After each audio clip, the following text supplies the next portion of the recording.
What's going on, Divi community?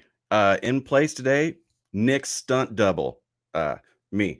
My name is Frisco, and just to introduce myself, I handle a little bit of the behind-the-scenes video and media for the Divi project. Also, the producer of the Divi Live at 5. Today, I'm going to be hosting in place of Nick. Nick is still a little bit under the weather, so appreciate everybody's positive feelings and going forward with Nick getting better. Nick is on a bunch of medicine and already in the stages of feeling better, so I suppose to see him next week. And there's a lot of things that I want to talk about, but that are very exciting that Nick could talk about next week. Lots of clips from the mobile wallet that came in this week, tons of amazing work from the team, and a lot of things that I'm piecing together to show us next week when Nick returns. So please stay tuned, and we'll see Nick next week. We are going to have a regular show today. We have Jeff, our CEO, here for 5 After 5. Also, I have a special guest with us, Hobbit, coming on to talk about everything crypto. But as usual, let's get ourselves into the numbers.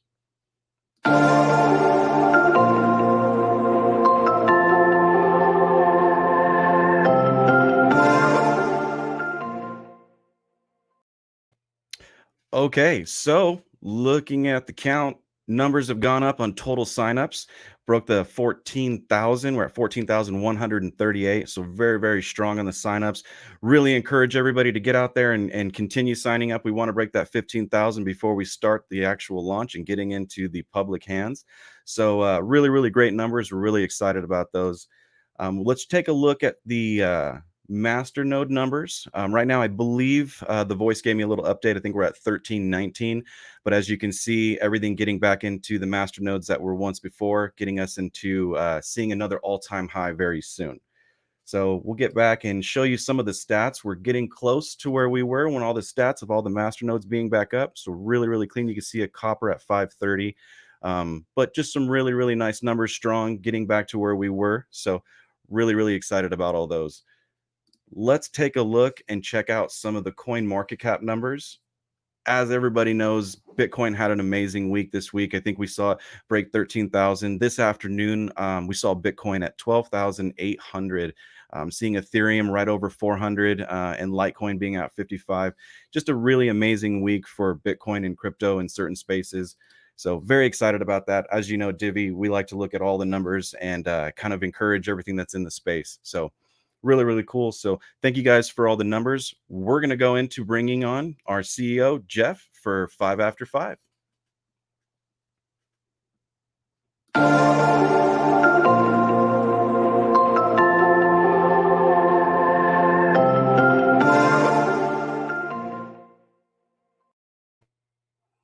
Hey, Jeff, how's it going, buddy?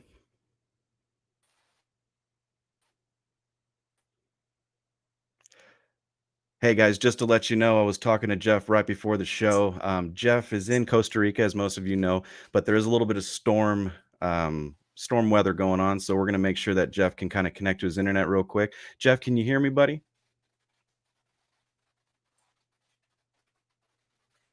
I can hear you, but it's kind of cutting it out. So I'll talk as much and hopefully the internet will be good. So yeah, I wanted to mention, first of all, I'm working on the white paper, what I call white paper 3.0. Hasn't really been rewritten for 2 years. So it's pretty exciting to really be putting together all the new ideas. It's going to be, I don't think it's a very standard white paper. You know, I'm talking about where we've been. It's really telling a story about where we're going over the next 3 years, where we are now. It's very non-technical. It's really something that anybody can understand. And I think that's one of the reasons people have liked Divi, that it's very accessible to people. So I'm trying to kind of continue that trend, explain things in a very sort of simple and easy way to understand. I'm going to be talking a lot about the platform, because right now, although we're working on the mobile wallet, I'm already thinking about what's really next. And the platform really becomes where our focus will be after we have these great wallets. The platform really means that third-party developers are going to be able to make extensions for the wallets so that they can do so many more things. The way Google Chrome can be extended by third-party developers, we'll be able to do that with our wallet. And building around these wallet platform apps will be what we call the Divi economy or the Divi ecosystem. So we'll be building a lot of things. Our friends will be building stuff, and we'll be trying to create an entire ecosystem that attracts developers with many different sort of flavors of Divi. I've talked about Divi everywhere, XDivi, Divi on Polkadot, Divi on Ethereum, maybe Divi on Wax is one of the things we're looking at right now because of the importance of NFTs. Basically, whatever is important, whether it's DeFi or NFTs, Divi needs to be there within that ecosystem. And thanks to these sort of ideas of wrapping, it's not that difficult. And the first time it'll be a little tricky, but after that, our team will be able to do it on multiple blockchains. One of the other things I wanted to mention was Redivi. We're doing really well. We're almost ready to launch that. And so people around the world will be able to get bank accounts. We are setting up several systems for being able to do outgoing transactions. I know everybody hates the expense and time involved normally with sending money wires around the world. With this system, people will be able to do it instantly and for a lot cheaper. Right, like right now, if I'm sending money to Costa Rica, I get charged $40 and I have to wait at least 24 hours. At least they've sped it up. It used to take a week when I first moved here.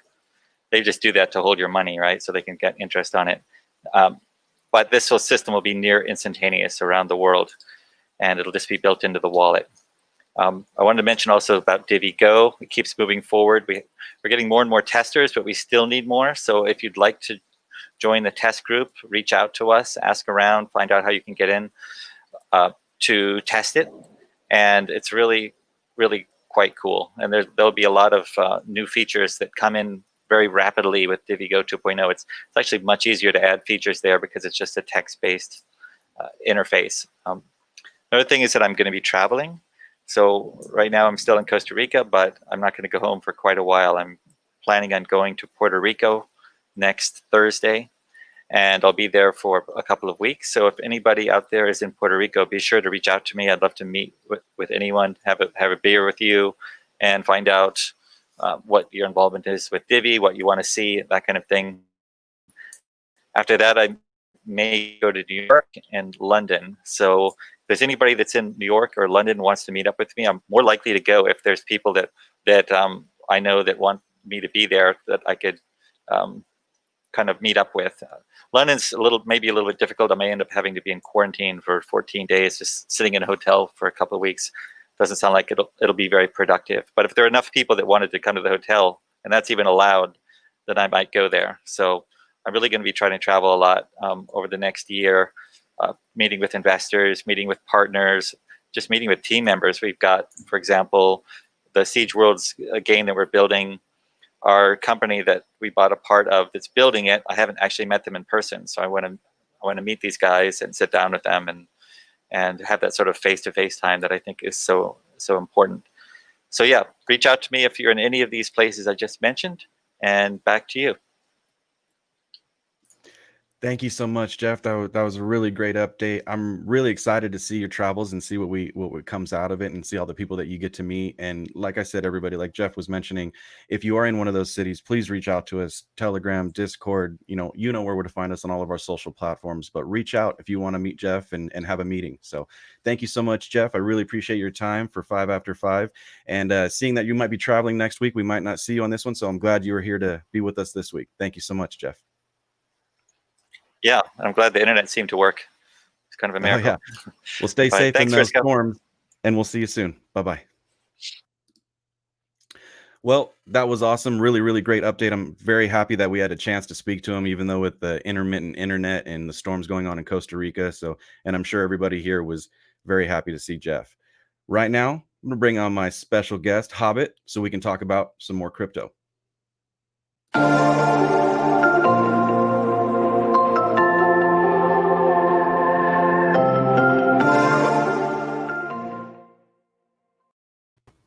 The man, the myth, the legend, the Hobbit. What's How are up? you, sir?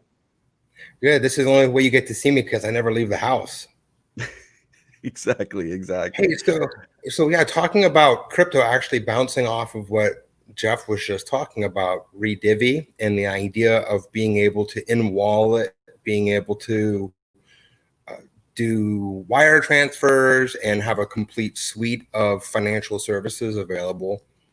and financial products, actually, I think is a game changer. And I'm going to tell you now, I'm going to back up and say why. And the reason why is because